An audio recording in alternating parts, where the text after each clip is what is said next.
My daughter hadn't come to visit for a whole month. I decided to check on her myself, taking the spare key I kept. But when I walked in, I heard a quiet scratching coming from the attic.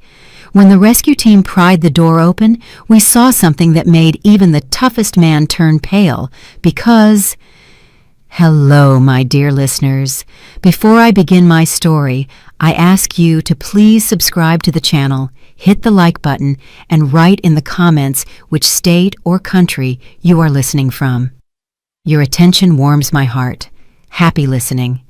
6 months of silence. For me, it wasn't just a number on the calendar, but a thick, viscous air in a house that was once filled with the deep voice of my husband. For 6 months, I woke up alone in our king-size bed, and the first thing I saw was the empty space beside me. Grief doesn't go away with time. No, it just changes shape. From a sharp cutting stone, it turns into a heavy boulder that you learn to carry in your chest without showing its weight to others. In the morning, I went out into the garden. Ulysses had planted these roses himself. Every morning he would walk around them like a sentry on duty, shaking off the dew, talking to them. Now, that was my job.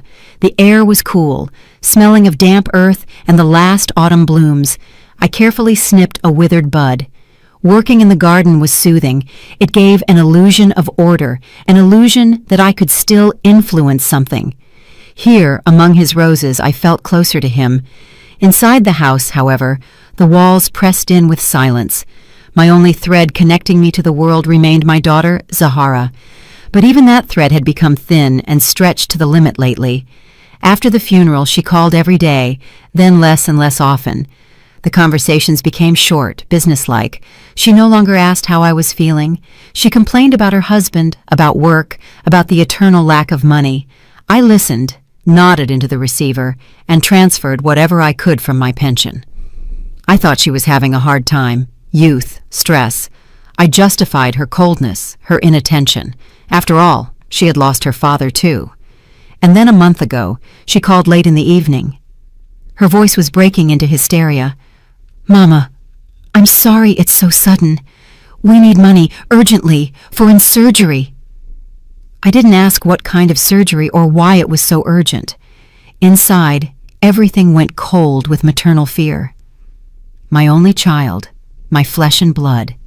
I just asked, how much? The sum was huge. Almost everything Ulysses and I had put away for our old age, for a rainy day. That rainy day, it seemed, had arrived. In the morning, I withdrew the money from the account and drove it over to her. Zahara met me on the porch, pale, red-eyed. She snatched the envelope, quickly kissed me on the cheek, and mumbled that she had to run to the hospital. The door slammed shut, and I was left standing there on the landing, feeling like an intruder. And so, a month passed, a month of complete, deafening silence. The first week, I didn't call. I didn't want to bother them. I thought she was recovering from the surgery. The second week, I started dialing her number. At first, she didn't pick up. Then, she sent a short text. "Ma, everything's fine. I'll call back." And she didn't. By the third week, her phone was turned off. This morning, standing among my husband's roses, I realized I couldn't sit and wait anymore. It wasn't just fear for her health anymore. Deep in the pit of my stomach, a tight, cold knot began to tie itself. It was a different feeling, similar to what I felt back when I worked as a forensic accountant and saw a perfectly balanced ledger that I knew for a fact was hiding a massive deficit. Everything looked right, but it was fake through and through. I went back into the house. On a hook by the door hung a keychain with a single key, the spare key to her and Jelani's house. I had insisted on having it myself. Just in case, I had said back when they first moved into that house, the one Ulysses and I had put the down payment on, just in case, had arrived. I didn't call Jelani. If something had happened to Zahara, he would have told me himself. And if they had just gone on vacation with my money? No. I pushed that thought away. It was too ugly. The drive to their house took 30 minutes. My hands on the steering wheel were steady. I wasn't nervous. I was driving to do my duty. Inside me, a strange, icy resolve was growing. I had to know the truth, whatever it might be. Their two-story house in the suburbs looked perfect. The manicured lawn, the clean windows, nothing spoke of trouble. Jelani's car was in the driveway, so he was home. I rang the doorbell. Once, twice, silence. I waited 5 minutes and rang again. No one answered. Then I took out my key. It slid into the lock easily with a quiet click. I pushed the door open. The house greeted me with a cold, curated cleanliness and silence. The air was stale, uninhabited, like a hotel room from which the guests had long since checked out. In the living room, a vase with long-dead flowers stood on the coffee table. There was no dust, not a speck, as if the house was frozen in time. "Zahara?" I called out. My voice sounded hollow, drowning in the silence. "Jelani?" No answer. I walked into the kitchen. Perfect order. Not a single dirty dish. I looked in the fridge. It was almost empty. Just a bottle of water and some kind of sauce. Strange. Very strange. I went back to the hallway intending to go upstairs and froze. I heard a sound. A quiet, barely distinguishable rhythmic scratching. Scratch, scratch. Pause. Scratch. My heart skipped a beat, then started pounding rapidly, echoing in my ears. I held my breath, listening. The sound was coming from above, from the attic. Scratch. Scratch. I walked slowly up the stairs on legs that felt like cotton. On the second-floor landing, there was a small door leading to the attic. I approached it. The scratching got louder. It wasn't the sound of mice or rats. It was a methodical, desperate sound, as if someone was clawing at the wood with a fingernail or something hard. I pulled the door handle, locked. And not just with the internal lock. On the outside of the door itself, a heavy barn bolt had been screwed on, new, shiny, completely alien on that light-colored door. At that moment, the cold knot in my stomach turned into a block of ice. Why lock the attic with a bolt from the outside? What could be in there that required such isolation? The scratching stopped for a moment, then resumed with renewed, desperate force. I stepped back, pulling my phone from my purse. My fingers weren't obeying me, but my brain was working with frightening clarity. I didn't call Zahara or Jelani. I dialed 911. "Emergency services," a male voice answered. My own voice was barely audible. It turned into a strangled whisper. "Hello, I'm at my daughter's house. There's a strange sound coming from the attic. The door is bolted from the outside." I dictated the address, trying to keep my voice from trembling. The firefighters arrived in 10 minutes, which seemed like an eternity to me. 2 sturdy men in uniform. They looked at me, at the bolt, and exchanged glances. "Step back, please," one of them said. He took a crowbar. A deafening crack rang out. Once, twice. The lock wouldn't give. Then his partner hit it with his shoulder. The wood splintered, and the door flew open with a crash, tearing out a piece of the frame. Inside was pitch darkness and a smell. It smelled of sickness, despair, and rot. The firefighter turned on a powerful flashlight. The beam of light cut through the gloom, picking out piles of junk, old furniture, and a figure in the corner. It was a human being, or rather, what was left of one. A skeleton wrapped in gray, parchment-like skin, dressed in dirty rags. He was sitting on the floor, chained by the ankle to a heating pipe. Time stopped for me. Air ceased to enter my lungs. The world narrowed down to that beam of light and the figure within it. And at that moment, the man in the corner slowly, with superhuman effort, turned his head toward the light. A gaunt face covered in gray stubble, sunken eyes in which a weak, almost extinguished spark of consciousness burned, and I recognized him. The firefighter next to me turned pale and cursed through his teeth. And I just stared. I stared at my husband, Ulysses, whom I had buried 6 months ago. The world around me vanished for a moment, collapsed into a ringing void, and then returned with the shouts of the rescuers, with the smell of dust and despair. I took a step forward into the doorway. "Careful!" My voice sounded alien, raspy but surprisingly firm. "Carry him carefully. His head. Support his head." They carried him out on a soft stretcher. that fragile, weightless body that had once been my strong, broad-shouldered husband. I followed, not touching him, afraid he would crumble at my touch. In the ambulance, I sat beside him, never taking my eyes off him. The paramedic was saying something to me, asking questions, but I didn't hear the words. I only saw his chest rising under the thin blanket. Once, and again, twice. He was breathing. That was the only thing that mattered. At the hospital, they separated us. He was taken to the ICU, and I was left in the corridor under the cold light of fluorescent lamps, the smell of antiseptic and trouble. I sat on a hard plastic chair, staring at the white wall, feeling nothing. No fear, no relief, no horror. Everything inside me had burned out, like lightning had struck an old tree, leaving behind only a charred, hollow shell. An hour later, a doctor came out, an older man with tired eyes. He spoke to me quietly, choosing his words. "Extreme degree of cachexia," he pronounced the terrible foreign word. "Systematic starvation, muscle atrophy, dehydration to such a degree that—" He shook his head. "Your husband is very lucky. A few more days and we wouldn't have been able to do anything." I nodded silently. This wasn't just neglect, the doctor continued, looking intently into my eyes. This was the intentional, methodical deprivation of food and water over many months. The police are already here. They'll want to speak with you. I nodded again. I understood everything. Every word of his wasn't news, but confirmation. Confirmation of what had frozen like an ice pick in my brain the moment I saw the barn bolt on the attic door. This wasn't an accident. This was slow, calculated murder. When they finally let me into his room, he was sleeping.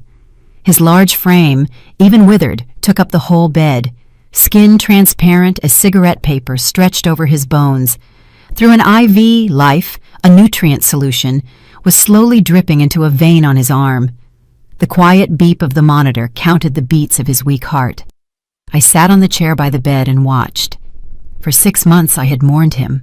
I remembered the weight of the coffin lid, remembered the smell of incense and lilies in the church. I remembered throwing a handful of cold, damp earth onto the polished wood.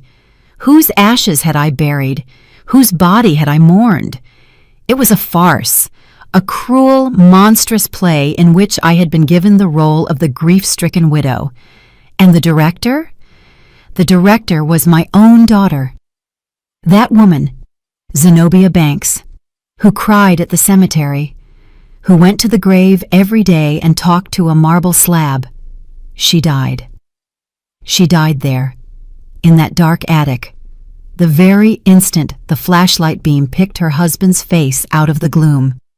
Her grief, so deep and real, had turned into a warm, heavy shawl over these 6 months, one I wrapped myself in against the loneliness.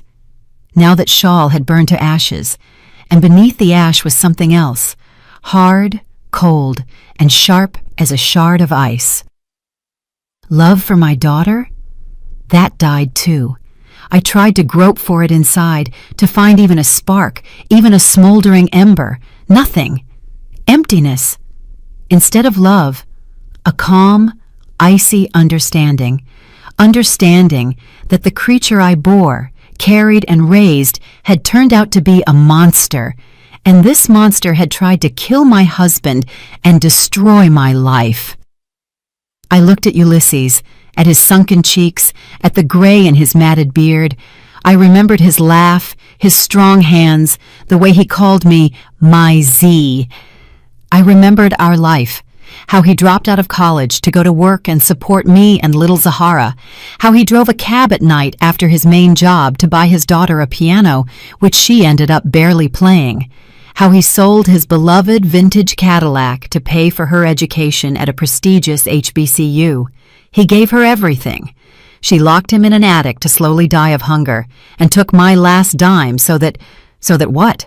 So she could pay for a vacation while her father gnawed on drywall from hunger? Tears didn't come. There was nothing inside that could become tears. Only cold. Cold and clarity. The clarity of a surgeon before a complex operation. There was no more room for emotions, only the job that needed to be done. I took my phone out of my bag. My gaze was riveted to my husband's face. I didn't look for Zahara's number. I didn't call the police. My finger found another contact in the address book. Octavius Freeman. Octavius was the son of my late best friend, Althea. Once, many years ago, I helped Althea get through a messy divorce, helped her with the calculations during the division of assets. I'm a forensic accountant by trade, after all, even though I hadn't worked for almost 40 years since Zahara was born. Althea always said I saved her back then. Her son Octavius had become a brilliant lawyer, smart, honest, with the grip of a bulldog. He was the only one I could trust right now. I pressed call. "Mrs. Banks, hello?" Surprise sounded in his voice. We didn't talk often. "Hello, Octavius." My voice was steady, no trembling. "I need your help, urgently." "What happened? Is everything all right?" "Not exactly. Listen to me carefully. We have little time. My husband Ulysses is alive." Deafening silence hung on the other end of the line. "How alive?" he finally squeezed out. "But the funeral." "It's a long story. I'll tell it later. Right now I need you to do a few things without asking questions. Just do them. Can you?" "Yes, of course. Mrs. Banks, go ahead." I took a deep breath, gathering my thoughts into a clear, inexorable sequence. First, immediately, right now, freeze all joint accounts belonging to Ulysses and me. Every single cent. Cards, savings, everything. I'll dictate the passcodes to you now. Understood? Octavius's voice became businesslike and focused. Second, start the procedure to grant me full power of attorney over all my husband's affairs. He is currently in the hospital, incapacitated. I will need access to all his documents, pension accounts, everything. It will take time, but I'll handle everything. A medical report will speed up the process. It will be done, I said firmly. And third, most importantly, no one must know that you are doing this, especially my daughter Zahara and her husband. To them, I am a grief-stricken, confused old woman. Let it stay that way. I understand you, Mrs. Banks. There was steel in Octavius's voice. Consider it already in motion. I'll be in touch. Hold on. I'm holding on, Octavius. Thank you. I ended the call. The room was still quiet. Only the beep of the equipment and my husband's weak breathing. I put the phone in my bag. That was my first move. The war was just beginning and I had no intention of losing it. I placed my palm on his hand, not on the skin, but on the blanket beside it, still afraid of causing him pain. I sat like that until morning, and then another day, and another. My life took on a new, harsh rhythm. Morning in my empty apartment, a short, tasteless breakfast. Then the bus to the hospital, endless hours on the chair by his bed, conversations with doctors who shook their heads and spoke of insignificant positive dynamics. The evening bus home, a lonely dinner in front of a TV I didn't watch, dreamless sleep. During those days, the police tried to talk to me several times. I answered in monosyllables, pleading shock. I don't understand anything. I don't know anything. The role of the confused, heartbroken old woman came easily to me. I had played it for so long that it had almost become my second skin, but beneath that skin armor was already hardening. I waited. I knew they would call. Money, their god, their heir, their only measure of everything. Sooner or later, they would discover the source had run dry. The call came on the fourth day. I was wiping Ulysses's face with a wet cloth when my phone vibrated in my bag. I took it out. The name lighting up the screen used to bring a wave of warmth to me. Baby girl. Now, it evoked nothing. Just information. I let the phone vibrate for a few more seconds, took a deep breath, exhaled, and brought it to my ear. My voice, when I answered, was exactly what it needed to be, weak, cracked, as if I had just woken from a nap. Hello? Zahara? Hey, Mama, hi! Zahara's voice was unnaturally cheerful, loud. In the background, I could hear the splashing of water and some light foreign music. How are you doing there? Everything okay? She wasn't asking. She was stating. a formality that had to be observed before getting to the main point. I imagined her. A lounge chair by a pool with water of an implausibly blue color, huge sunglasses hiding the emptiness in her eyes, a glass in her hand with something cold and expensive. Next to her, her husband Jelani, with the look of a satiated, self-satisfied predator on his face. They were vacationing on money from the life insurance of a man they were starving to death a few yards from their bedroom. "Zahara, baby," I whispered, putting all the senile infirmity I was capable of into my voice. "Oh, just getting by. Where are you? It's so noisy." "Oh, Mama, Jelani and I decided to go away for a couple of days just to clear our heads, get some fresh air. We're so tired. You understand?" "Fresh air?" I looked at the tube inserted into my husband's nose. He was breathing with difficulty, too. "Of course, baby, you need to rest." "Mama, listen, there's some kind of problem." Jelani's voice unceremoniously cut into the conversation, irritated, impatient. "I just tried to pay with the card at the restaurant, and they told me, declined. Same thing with Zahara's. Something's up with the bank. Can you look into it?" Here it starts. I closed my eyes, gathering strength for the performance. "With the bank?" I feigned confusion. "Oh, honey, I don't understand any of that. Maybe they have some kind of glitch?" "What kind of glitch?" Jelani scoffed. I heard Zahara whispering something to him, probably asking him to be gentler. "Mama, it's us again," she said, her voice taking on those capricious, demanding notes I had known since her childhood. "Come on, please. It's your main account, daddies. Maybe there's some kind of audit? Call them, say everything is fine. Otherwise, we're sitting here like idiots without money." They weren't just sitting without money. They were sitting in the Maldives. Octavius had sent me a message in the morning. Target acquired. Credit card transactions. 4 Seasons Resort Maldives. Resting, breathing fresh air. "Oh, sweetie, maybe it's that, what do you call it, fraud alert?" I carefully chose my words, as if struggling to remember them. They told me at the credit union that if there are suddenly unusual expenses from abroad, they might block it for security. "Well, there you go," Zahara exclaimed happily. "So just call them. Confirm it's us. Tell them everything is good." I paused, faking a heavy sigh. "I'll try, of course, baby, but I'm not home right now, and my eyes aren't seeing so well. Looking for those documents. I'll look when I can. Maybe tomorrow?" "Tomorrow?" Jelani exploded. "We have nothing to eat dinner with tonight. Mrs. Banks, can you just pick up the phone and call? It takes 5 minutes." I heard the poorly concealed rage in his voice. The rage of a spoiled master at a slow servant. They didn't see a mother in me. They saw a function, a tool for accessing money. And this tool had malfunctioned, causing their extreme displeasure. I'll try, Jelani," I stammered, adding a note of hurt and fear to my voice.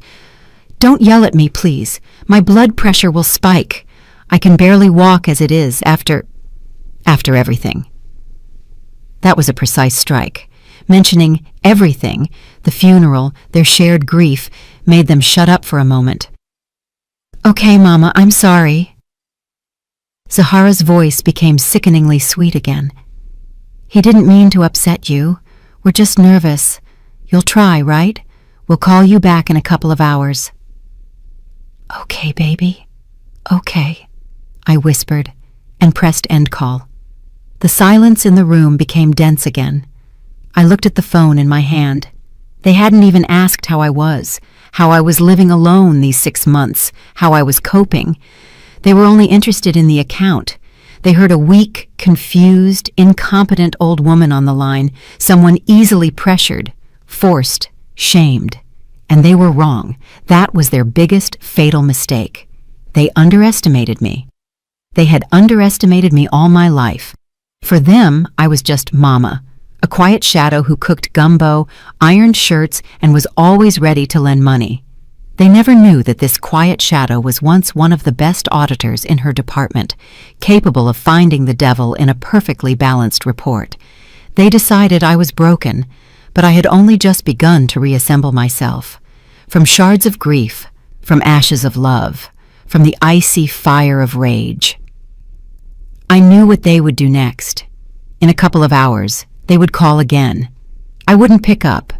Then again, I wouldn't answer again. Their irritation would grow into anxiety, and then into anger. An inconvenience, a small problem with a card, would turn into a threat to their beautiful vacation paid for by someone else's life. And they would come. They would drop their Maldives and rush here to deal with the old mother who dared to cause them problems. They would rush straight into the trap I was preparing for them. I got up and walked to the window. Below, people bustled, cars drove by. The world lived its ordinary life, unaware of the tragedy locked within the walls of this hospital room. I took out my phone again and dialed Octavius's number. "Octavius, it's me. They took the bait. They're coming home." "Excellent," Octavius answered. "Time is working for us. Mrs. Banks, I've prepared a place for you, not in my main office, so as not to attract attention. It's a small room in another building. It has everything you need. Come when you're ready." The next day, for the first time in a week, I left Ulysses for more than an hour. The nurse promised to look after him. I got in a cab and gave the driver Octavius's address.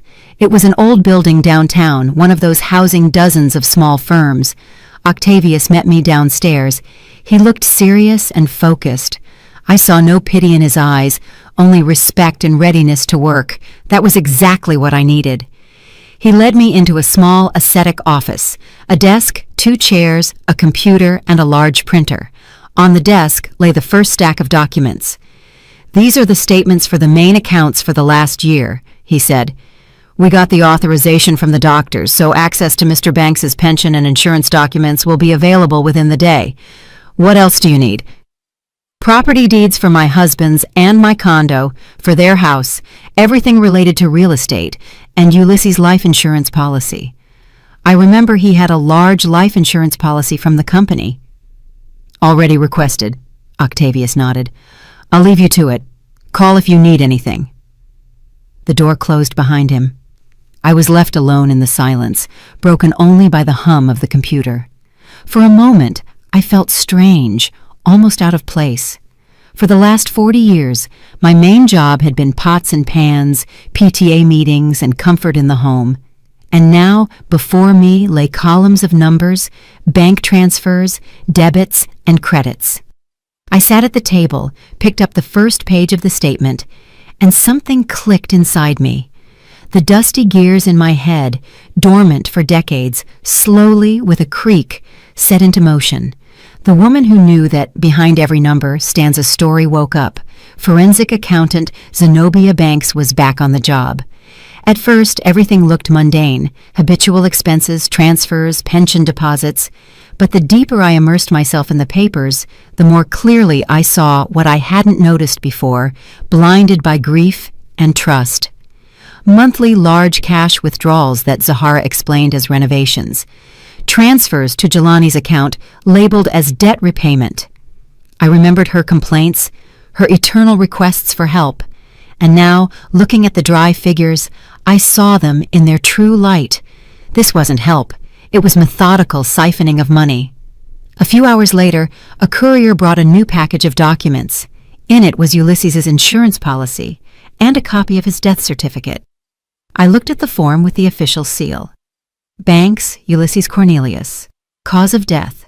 Massive myocardial infarction. Doctor's signature. Morgue seal. Everything was in place, and everything was a lie. A chill ran down my spine. This wasn't just deception.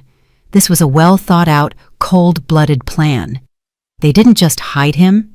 They officially killed him. The next document confirmed my worst guess. A notification from the insurance company about the payout. The sum was written clearly and plainly. Millions of dollars. Beneficiary, Zahara Banks. Daughter. Date of payout, 5 months ago. That's what the Maldives were bought with. That's where the money for Jelani's new car and Zahara's expensive jewelry, which I saw in her recent social media photos, came from. They were feasting on money from the death of a living man. I worked all day, forgetting about time, about food. Octavius checked in, silently bringing me tea and sandwiches. He saw the expression on my face and asked nothing. He understood that I was digging up not just financial fraud. I was digging up the grave into which they had tried to bury me and my husband alive. By evening, the picture was complete, and it was monstrous. After receiving the insurance payout, they began emptying Ulysses's retirement account time after time, in small amounts so as not to arouse suspicion. They forged his signature on the power of attorney. I would recognize that forgery out of 1,000. Ulysses had a distinctive signature with a small flourish at the end. Here was a crude, clumsy copy. But the last document, which I found almost at the very bottom of the folder, made even my heart, hardened by this day, freeze. It was an application for a reverse mortgage on Ulysses's and my condo, my apartment, the one I was living in right now. The application was submitted in my name. Attached to it was a copy of a power of attorney, allegedly signed by me. It stated that I, Zenobia Banks, fully entrusted my son-in-law, Jelani Davis, to dispose of all my property due to the deterioration of my cognitive health following the death of my spouse. I looked at my signature. Just as crude a forgery as Ulysses's. The application was under review. The bank hadn't given a final answer yet. And then I understood everything. I put all the pieces of this diabolical puzzle together. The plan wasn't just to kill the father and take his money. The plan was total. First, stage Ulysses' death, get the insurance, clean out his accounts. Then, using my grief and senile incompetence, lure the last savings out of me, which they did under the pretext of surgery. The next step? Deprive me of the apartment, the only thing I had left. And then, when I was left penniless and homeless, I could easily be put in a nursing home, proving my total incapacity. And no one would ever listen to a crazy old woman insisting her husband was alive. They weren't just killing him, they were erasing him from life. And then they intended to erase me too. I leaned back in my chair. There wasn't enough air in the room.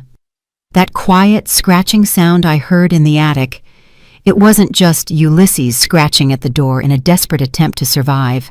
No, it was the sound of them scratching out, scraping away my own future, my life, my memory, my dignity.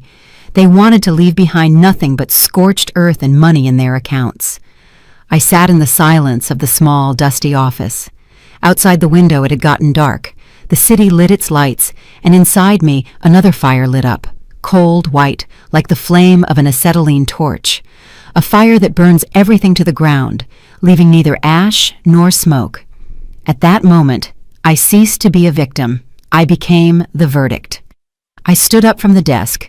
My movements were slow and precise, like someone walking on thin ice. I gathered all the papers into a neat stack, every document, every number, every forged signature. It was a nail in the lid of their coffin. I didn't feel hatred. Hatred is too hot, too human a feeling. I felt only cold, implacable righteousness. I called Octavius. "It's ready," I said. "I have everything needed. Now it's your turn. Start the mechanism." "Are you sure?" he asked. "There will be no turning back. I have never been so sure in my life. Octavius, do it." They flew in 2 days later, tired, angry, smelling of foreign tropical sun and expensive perfume. The flight from paradise to cold autumn reality had been long and unpleasant. Their phones were silent. I wasn't picking up anymore. Their banking apps showed zeros on all accounts. Their self-satisfaction had been replaced by irritation, and the irritation by poorly concealed anxiety. But they were still sure that this was just an annoying misunderstanding, a stupid bank error, or the senile dementia of a mother who misunderstood something, pressed the wrong button, and was now hiding out of fear. They were riding from the airport in a cab, and Jelani scolded Zahara the whole way. "I told you, you can't trust her with things like this. She's gotten old, confuses everything. We'll get there. Give her a talking to so she doesn't meddle where she's not asked anymore. We'll take all the cards, all the access codes from her. Tell her it's safer that way." Zahara was silent, pursing her lips. She didn't like it when Jelani talked about her mother like that, but she didn't dare object. Besides, deep down, she agreed with him. Her mother had become inconvenient, always sad, always with some petty problems. Of course, she ruined everything. Who else? The taxi stopped at their perfect house. They got out. Jelani dragged the suitcases out of the trunk with a crash. The mood was completely ruined. They would quickly drop off their things and drive to Mama's. They needed to solve this problem once and for all, but something was wrong. The usually impeccably clean front door looked different. Taped right at eye level with Scotch tape was a white envelope. "What the hell?" Jelani muttered, walking closer. He expected to see a flyer or a utility bill, but the envelope was official, thick, with a government seal. He tore it off. Zahara walked up and stood next to him, looking over his shoulder. He tore open the envelope and pulled out a sheet, folded in two. It was a subpoena. Official, strict, regarding the initiation of a criminal case for fraud on an especially large scale. Zahara Banks and Jelani Davis were ordered to appear. The words danced before Jelani's eyes. Criminal case, fraud, special investigator. He reread the text several times, but the meaning didn't change. It wasn't a mistake. "What is this?"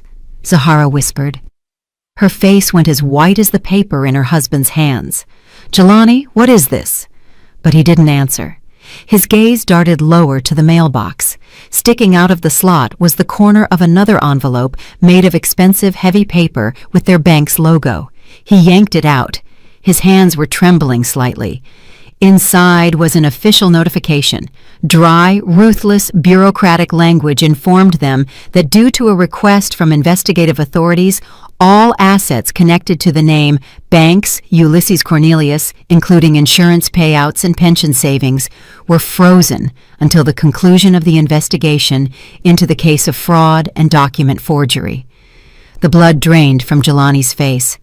He stood on the porch of his house, where every detail had been bought with this now frozen money, and felt the ground slipping out from under his feet. It wasn't a glitch, not a mistake, not senile dementia. "She knows," he wheezed. His voice was barely audible. "Who?" "Mama." Zahara looked at him with wide, frightened eyes. "What does she know? How? That can't be." She started to panic. Her breathing became rapid, jagged. "It's some kind of mistake, a misunderstanding. We have to call the bank right now."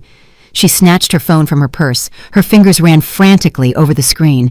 Jelani just looked at her, and in his eyes, usually so brazen and self-confident, splashed cold, animal terror. He, the architect of this whole plan, understood first. He understood that the game was over. "Hello, miss? I want to know what is happening with my accounts." Zahara was almost screaming into the receiver. "Why is everything blocked?" On the other end of the line, the calm, dispassionate voice of a bank clerk answered her. He spoke of investigative actions, of penal code articles, of a court order. It was a wall, an impenetrable wall of legal terms behind which catastrophe lurked. Zahara lowered the phone, her face twisted. All her feigned cheerfulness, all her resort gloss fell away like cheap gold leaf. Before Jelani stood a frightened, confused woman who realized her cozy, beautiful world was collapsing. He said, she stammered, he said the basis for the investigation was a statement in the name of my father. Jelani flinched as if hit. In the name of her father. But her father was dead. His ashes were in the ground, and the death certificate was in the safe. That meant... Their eyes met, and in that moment, they both understood. They understood everything.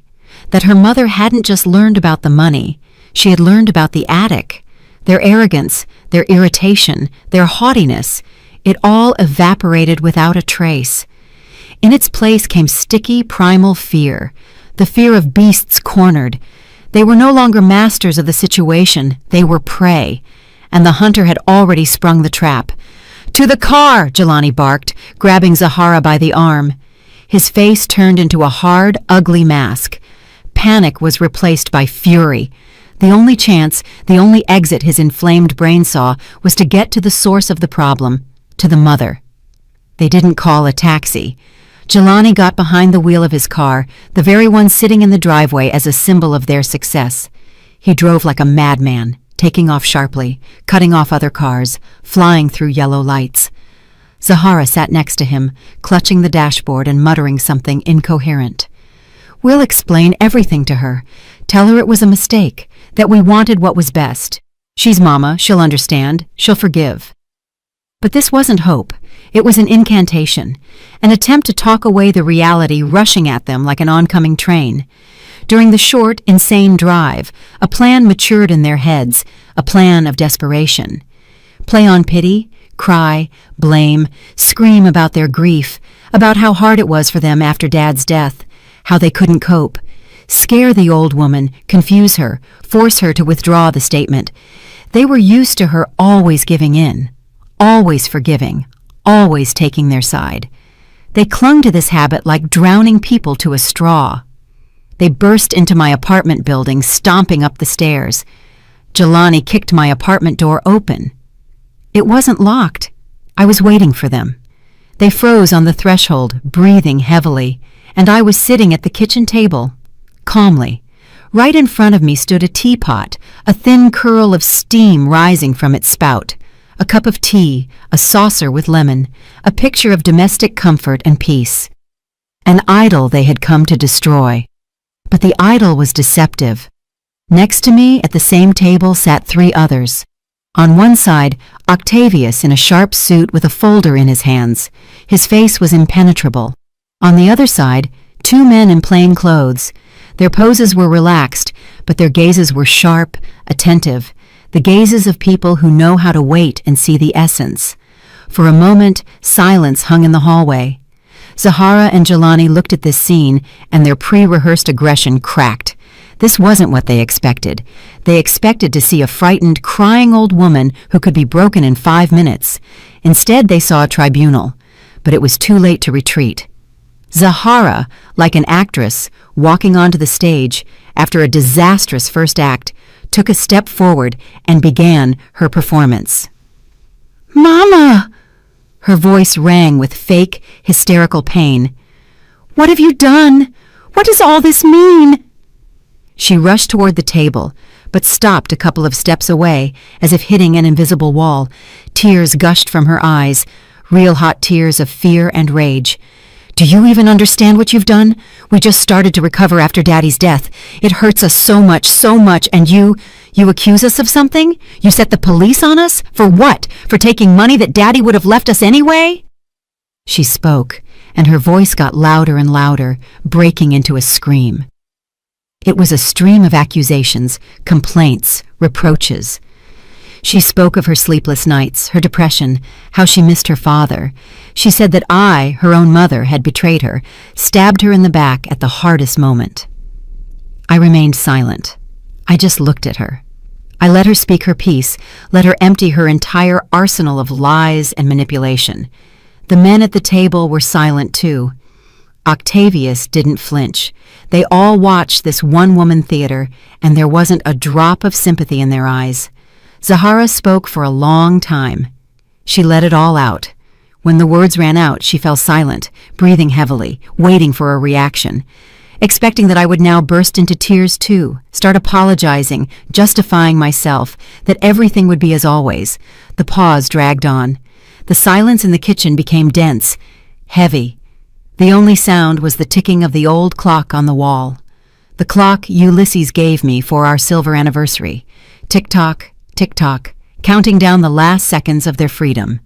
Finally, when her ragged breathing leveled out, I spoke. My voice was quiet, but in that silence it sounded like the strike of a bell. There was no pain in it, no anger, no resentment. There was nothing. Emptiness. I looked straight into my daughter's tear-stained eyes. My gaze was hard and flat, like the granite slab on that fake grave. "I was at your house, Zahara." One simple sentence, but it made her flinch as if she had been slapped. Her face froze.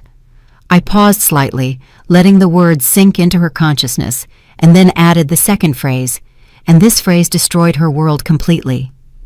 "Your father is asking to see you." Zahara's face turned to stone. Her eyes, just full of tears, widened in horror. She slowly turned her head toward Jelani, looking for salvation in him, support, an explanation, but his face was even scarier. The mask of self-satisfied irritation had slipped off, revealing a cold, calculating player who realized he had lost one game and immediately started another, even dirtier one. "So, you found him," Jelani said. It wasn't a question. He stepped forward, pushing Zahara behind his back. He was taking the game upon himself.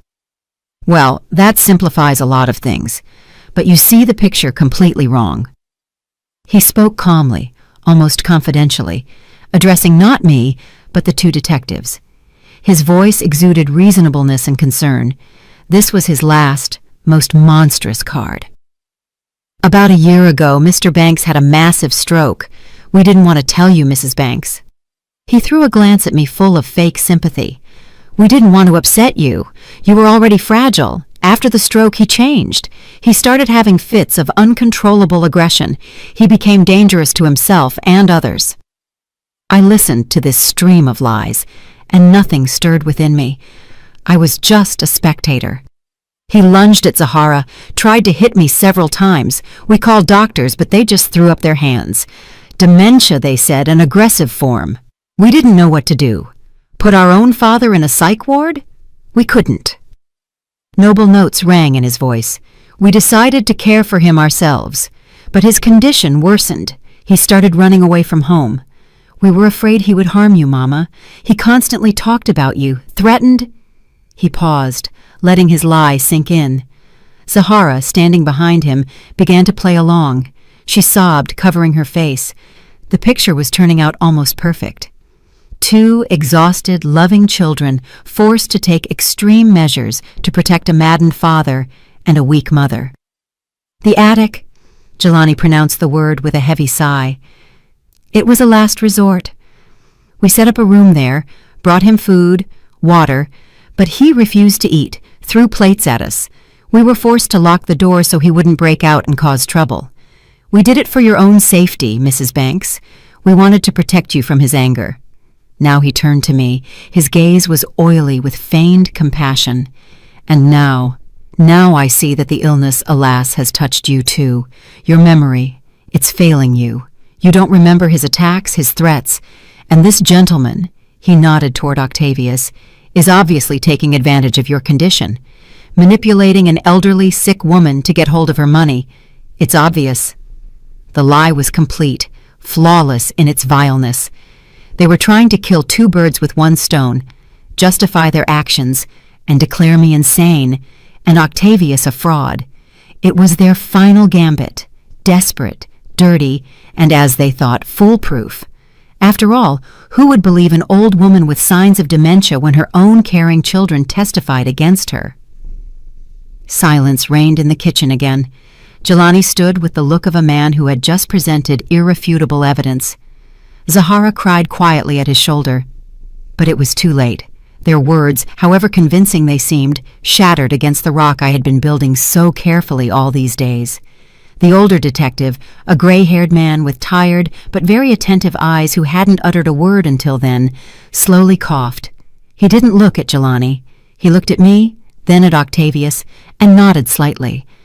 Then, just as slowly, he reached for the folder lying before him on the table, opened it, and neatly, without a single wasted movement, slid it across the table toward Jelani. "Familiarize yourself, please," he said in an even, colorless voice. The folder stopped right in front of them. The top sheet was the first one. It was the medical report from the hospital. Several pages covered in cramped medical handwriting. There wasn't a word about a stroke, not a word about dementia.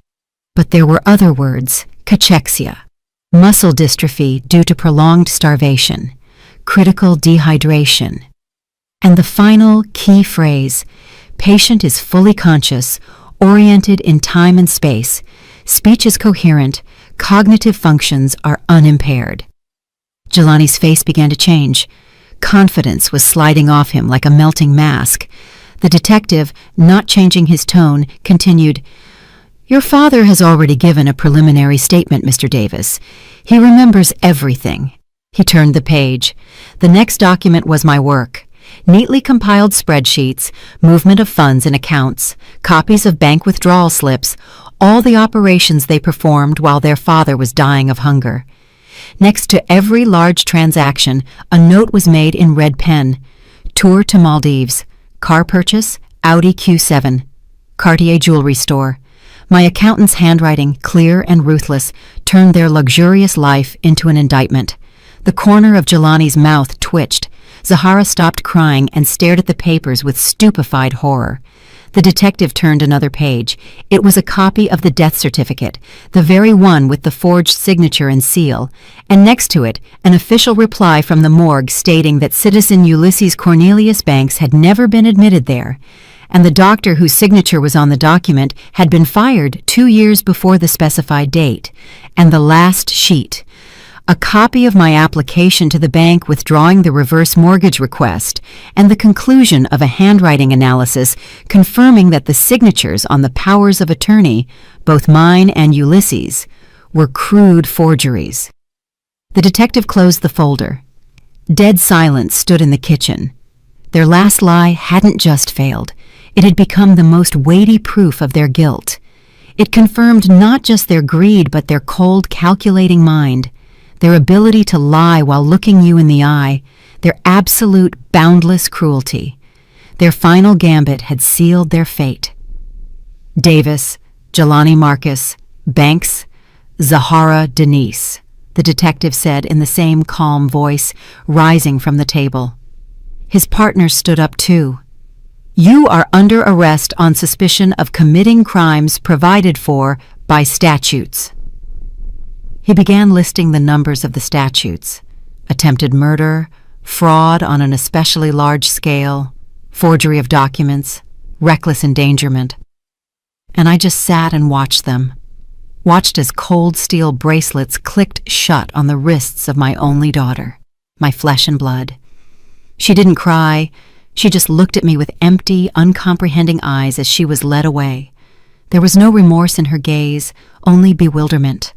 Like a little girl caught stealing a piece of candy who couldn't understand why the punishment turned out to be so disproportionately cruel. She never understood that she hadn't stolen candy. She had stolen a life. When the door closed behind them, I remained sitting at the table. Octavius silently poured me some fresh tea. I took a sip. It was bitter and scalding. The war was over. I had won, but there were ruins in my soul. 9 months passed. Exactly enough time to carry and give birth to a new life, or to bury an old one and start another. The trial was short. The evidence base Octavius and I collected was irrefutable. Zahara and Jelani received long sentences. Their names were no longer spoken in my apartment. I put their photographs in the bottom drawer of the dresser. Not with anger, no. Just as one puts away the belongings of a deceased person so they don't reopen the wound. My daughter died to me the day I saw the bolt on the attic door. Everything that happened after was just the processing of the death certificate. Ulysses was slowly recovering. The doctors had performed a miracle. He was still weak, moving in a wheelchair, but his mind was clear and sharp as before. Physically, he had aged 20 years, but the familiar, slightly mocking glint appeared in his eyes again. He was transferred to a good rehabilitation center outside the city, a quiet, peaceful place with a pine forest and caring staff. I visited him every day. We walked in the park. I pushed his wheelchair along paths strewn with pine needles. We didn't talk about what happened, not once, as if we had silently agreed to leave that horror behind in that past life. Instead, we talked about books he was reading, about politics, reminisced about our youth, our first dates, funny incidents from life. We were getting to know each other anew, like two old people who miraculously survived a shipwreck and ended up on the same desert island. And on this island, it was just the two of us. Our big family house, the one Ulysses and I built together, the one where Zahara grew up and where every corner held memories. I sold it. I couldn't live there anymore. Too many ghosts, too much pain. Instead, I bought a small, bright condo in a new building on a high floor with huge windows and a balcony overlooking the whole city. Today, for the first time, I didn't go to see Ulysses. He had procedures, and I decided to dedicate the day to myself. The morning was sunny, rare for this autumn. I brewed myself coffee, not instant like before, but freshly ground in a French press, and stepped out onto the balcony.